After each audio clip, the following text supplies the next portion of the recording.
Hello, and welcome to another episode of Dialogue with Darwin, a series where we converse with thought leaders from the HR space to explore the evolution of HR ahead. Right?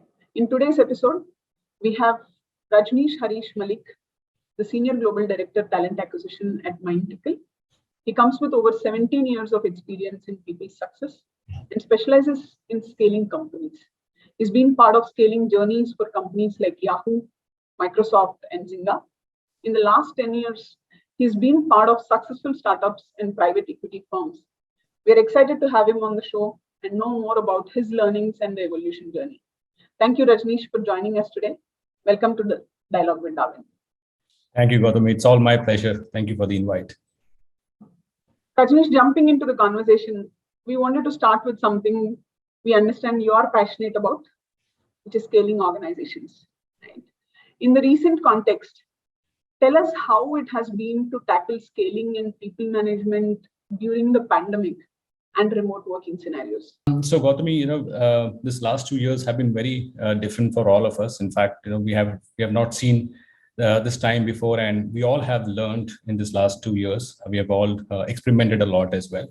And when it comes to talent acquisition, or when it comes to HR or people success as a function, I think these 2 years have been very crucial for us and to understand the more people side of our businesses, right?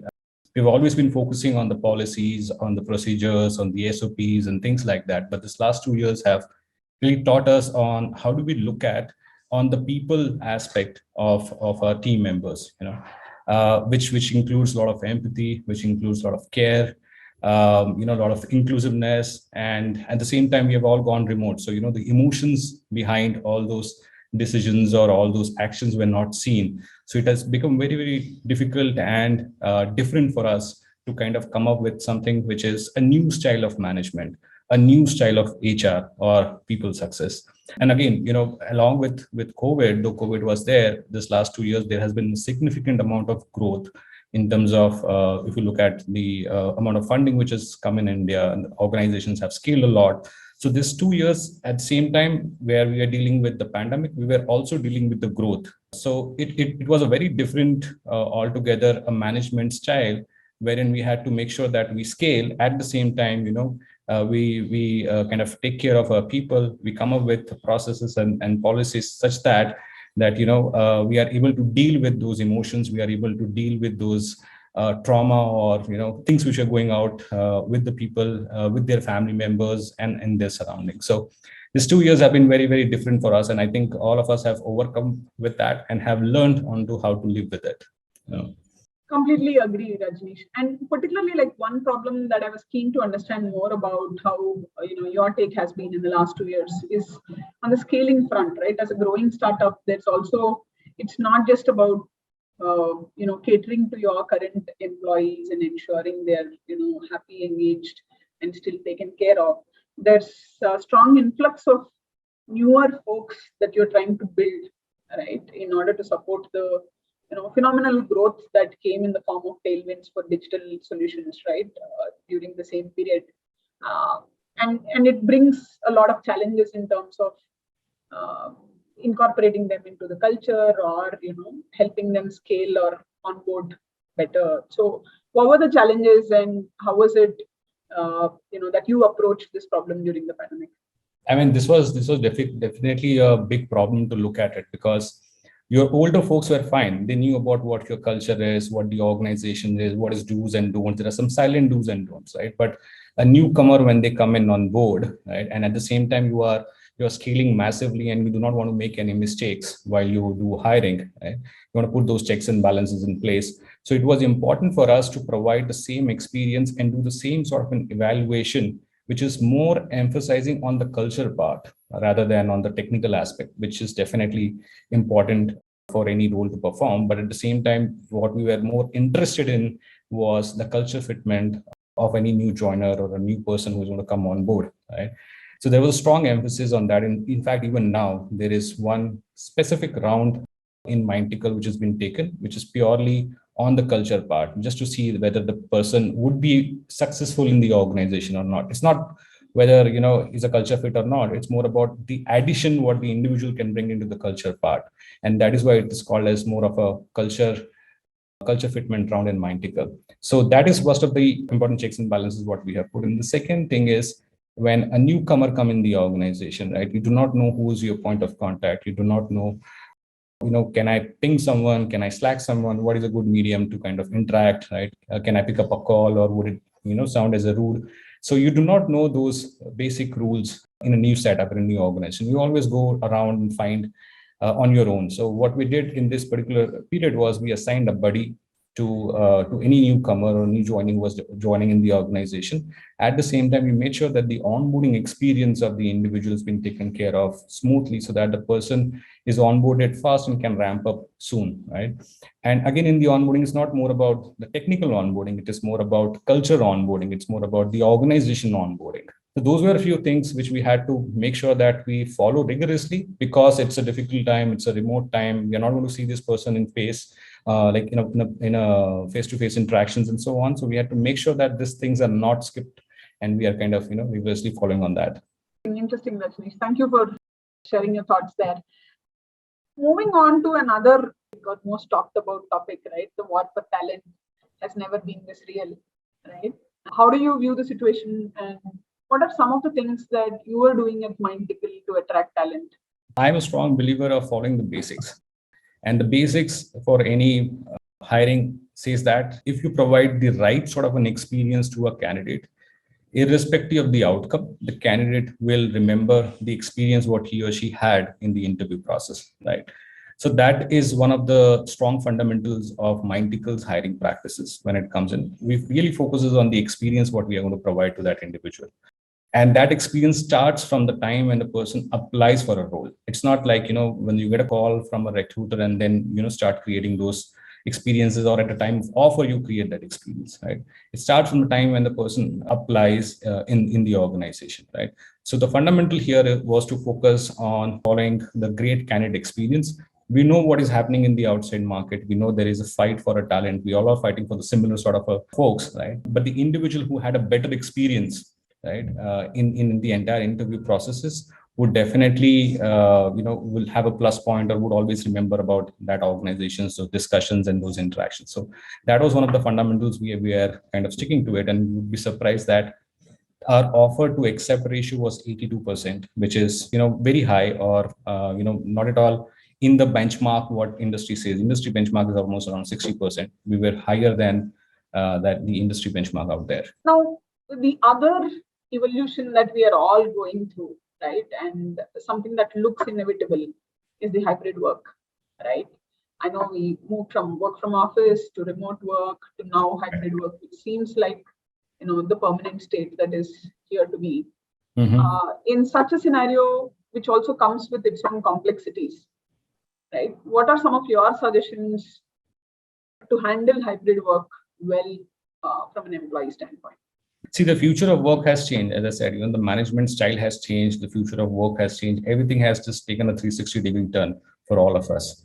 And we have to live with it. It's not that it's going to go back to what we were. So mentally, we all need to be prepared for it, that this is what it is in, right? Now, if you look at, this is a very close observation what I had. If you look at this generation of folks which have just entered into the corporate world, they have not seen the offices yet, right? They haven't seen their managers maybe in a physical premises. They have just seen on a Zoom call or a Google Meet and all. So this generation, when they move in the next 2 years and 3 years, is definitely going to ask a question that what is the need of going to an office, right? Because we were able to do it. We were able to do it from the last 2 years and 3 years. So we do not see any reason why we need to go back to an office, right? And it's a very valid question. I think from an employer point of view, what we need to do is we need to have a trust, which is the fundamental of everything what you build around in the organization. The trust that this thing is going to work out, and the trust that whatever policies or procedures we come across with are going to work in the favor of an employer as well as employee. In all these things, the automation or the tools or the softwares are going to play a critical role into success of this future of work, which could start from your onboarding till the exit. whatever softwares are needed, whatever applications are needed for an employee to be successful at, I think those are going to see the peak of their time. And those will basically enable the success for the employer as well as for the employee. How do we bring a level playing field when it comes to instilling culture, values, right, and the same set of desired behaviors in employees who are probably in different contexts? You see a leader and you're keen to follow that particular culture or value that's being demonstrated by the leader, which becomes very easy to do so in a physical environment where you're present in office. But how do you bring that about in a hybrid space? That is absolutely true. See, again, it was easy for us to represent the culture or to reciprocate it because we were physically present in the office and we had seen that. We have learned that these are the ways, like the body language is a way, the tone is a way, right? Those were the few levers what we had seen in the past, they were working out. Now, because it's a new setup, we are still yet to identify what those levers are.